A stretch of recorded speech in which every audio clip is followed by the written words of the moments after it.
talk about someone who is praised and respected worldwide as the head and the founder of guerrilla warfare system. हम उनकी बात करते हैं जिन्होंने number की कभी बात नहीं की. Today everybody talks about number and religion. Let's talk about someone who has never bothered for number and religion. I'm talking about Chhatrapati Shivaji महाराज राजे. लोग कहते हैं कि वो अगेंस्ट है मुस्लिम्स के. You'll have to understand one thing. Let's clear and understand few of the facts. Chhatrapati Shivaji महाराज के 3 गुरुओं में से जिन्होंने उन्हें शस्त्र की दीक्षा दी, एक थे उसमें से वो भी मुस्लिम थे. I would not be liking to name them क्योंकि बड़ा हो जाएगा, ज्ञान हो जाएगा. ज्ञान की बात नहीं करते, सामान्य सी बात करते हैं. Second most important thing, Chhatrapati Shivaji Maharaj की एक पूरी यूनिट थी which was leaded by Pathan and that was the Pathans unit. That was a unit of all the Muslims. जिसको लीड करते थे कुछ पठान. उनके सिपह सलार जो 4 मेन सिपह सलार थे उनमें से एक भी मुस्लिम था. तो याद रखना पड़ेगा कि कोई भी जंग और कोई भी बड़ा नंबर ऐसे नहीं जीता जाता है. उसे जीतने के लिए you will have to make a team and team does not belong to your religion. It belongs to the best people in their best particular jobs. तो जो बेस्ट थे वो उनके साथ थे, और लेकिन उनकी खासियत यह थी कि जो बुरे भी थे उनको भी उन्होंने रखा. Today we talk about the respect of soldiers which is not found. एक बात करते हैं, उस समय जो योद्धा उनके साथ जंग में थे, जब उन्होंने जंग जीती उनने उनको क्या दिया.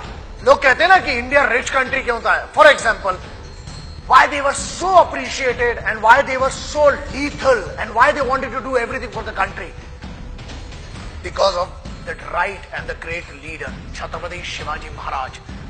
उस समय जब उन्होंने जंग जीती, उन्हें एक एक आदमी को 12 तोला का एक एक कड़ा दिया गया सोने का. उनने तो नहीं पूछा कि हिंदू था कि मुसलमान था कि सिख था या ईसाई था. दूसरा, उन्हें 40 बीघा जमीन दी गई, 4000 रुपए दिए गए, उस समय की दीनारें दी गई. इसका मतलब यह था कि रिलीजन नहीं था, उनके काम की इज्जत हुई. सो हम उनकी बात करते हैं, who never bothered for the number and the religion. It was Chhatrapati Shivaji महाराज. उनके एक सूफी गुरु थे जो कि मुस्लिम थे.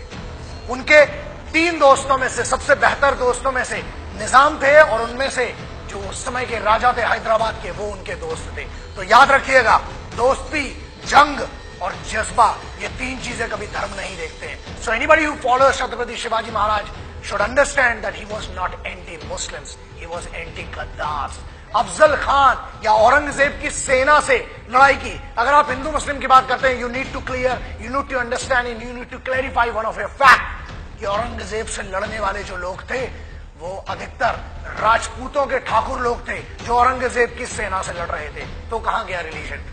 इसका कोई मतलब नहीं होता. ये सत्ता की लड़ाई थी, ये वर्चस्व की लड़ाई थी, परंतु छत्रपति शिवाजी महाराज ने कभी भी मुस्लिमों के खिलाफ लड़ाई नहीं की. 2 मुस्लिम राजा थे जिनके खिलाफ की. So it was not against the religion, it was against some गद्दार्स. तो याद रखिए, जंग में नियम सिर्फ एक ही चीज का होता है.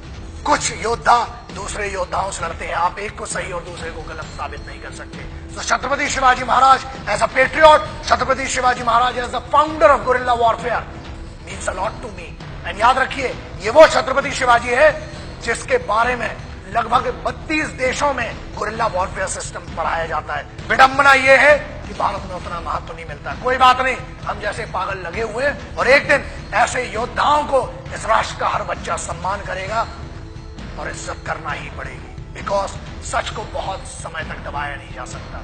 जय हिंद, वंदे मातरम, इंकलाब जिंदाबाद, भारत माता की जय.